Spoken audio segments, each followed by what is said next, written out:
Et il est ressuscité pour montrer qu'il a vaincu aussi la mort. Et il est venu l'attestant se montrant vivant au milieu des hommes, en chair et en os, mais la chair et les os spirituels et non plus la chair et les os terrestres. Ensuite seulement il a été élevé.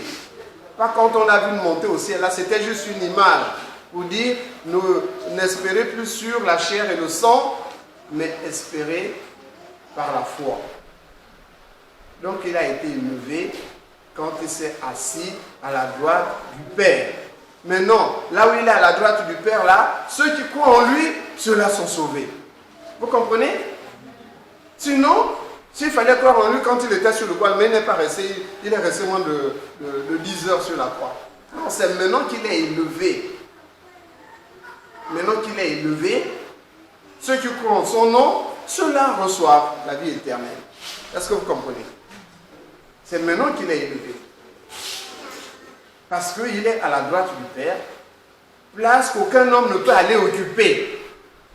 Aucun homme ne peut aller occuper, il n'y a que lui. Ça lui est réservé. Continue la lecture.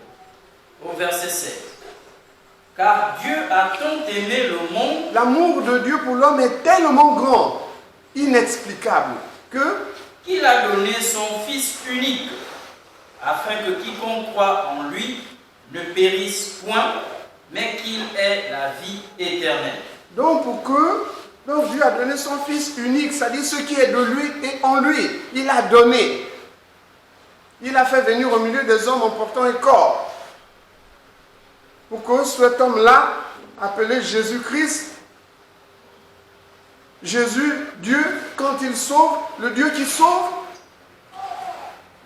Donc, si tu crois en cet homme-là, reçoivent une grande récompense inestimable, la vie éternelle. Quelle vie éternelle?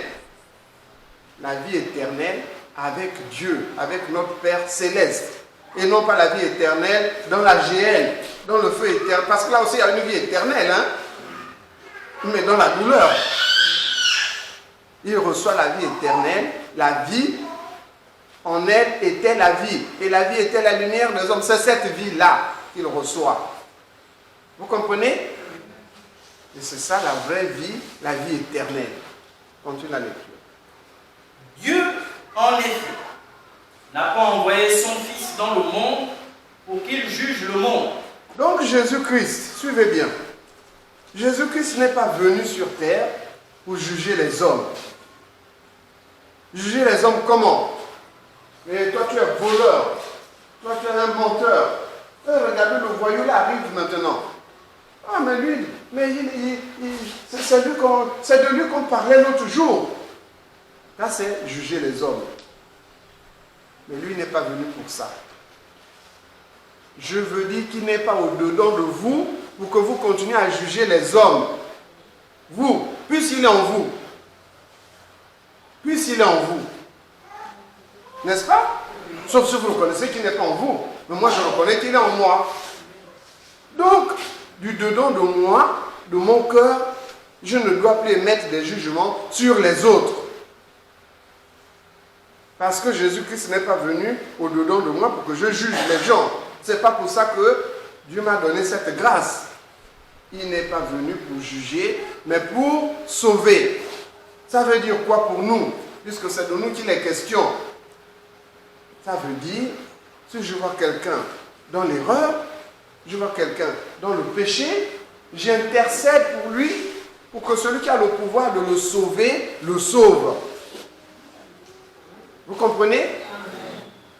Pour que celui qui a le pouvoir de le sauver, le sauve. J'intercède. Maintenant, si une porte m'est ouverte et que j'aille vers cette personne, je l'exhorte.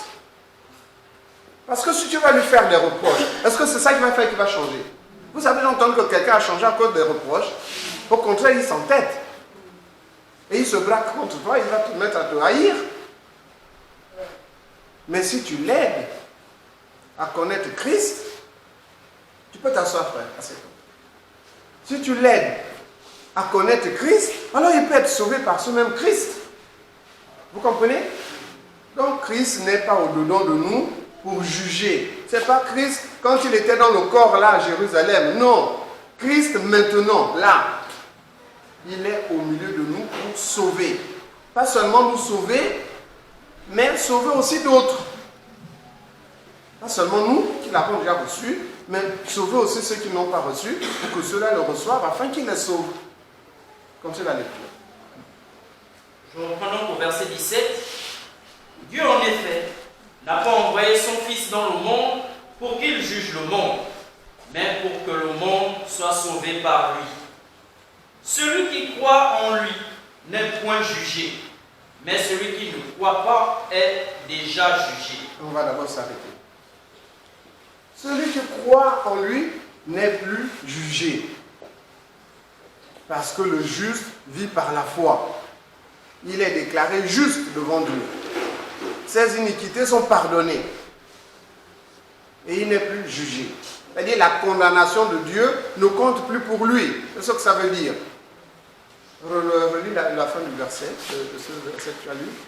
Mais celui qui ne croit pas est déjà jugé parce qu'il n'a pas cru au nom du Fils unique de Dieu. Il n'a pas cru en quoi? Au nom du Fils unique de Dieu. Ce nom-là, c'est quoi? Assieds-toi. Et que signifie Jésus? Jésus là signifie quoi? Puisqu'il faut croire en ce nom-là. Que signifie? Ça veut dire qu'il y a une puissance dans ce nom. Ce nom signifie quoi? Jésus signifie la parole. Jésus veut dire quoi? Le mot Jésus, ça signifie quoi? Puisque vous croyez en lui. Jésus veut dire quoi? Puisque ce nom-là a un pouvoir. Il est Seigneur, il est Sauveur. Ça sont ses caractéristiques. Mais Jésus, si vous cherchez dans le dictionnaire, Jésus veut dire quoi? Vous croyez en Jésus, vous ne savez pas ce que veut dire Jésus. Mais pourtant, je vous l'ai dit ici. Yé, Yahvé, choix, sauve. Je vous l'ai déjà dit, non? Mais vous n'avez pas retenu. Dieu est venu pour sauver. Maintenant, si tu ne crois pas, tu crois que Dieu n'est pas venu pour sauver, donc tu restes condamné.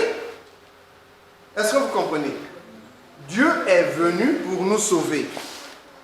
Dieu est venu pour nous sauver à travers cet homme-là.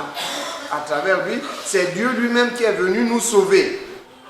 C'est pourquoi nous devons croire en son nom, parce que son nom, c'est le Dieu qui sauve. Dieu, quand il vient me sauver, quand il vient me sauver, moi, je suis dans l'atelier, Dieu vient me sauver, il s'appelle Jésus. Vous comprenez? Mais méditez là-dessus, hein. Ce n'est pas un jeu de mots que je vous fais faire, hein.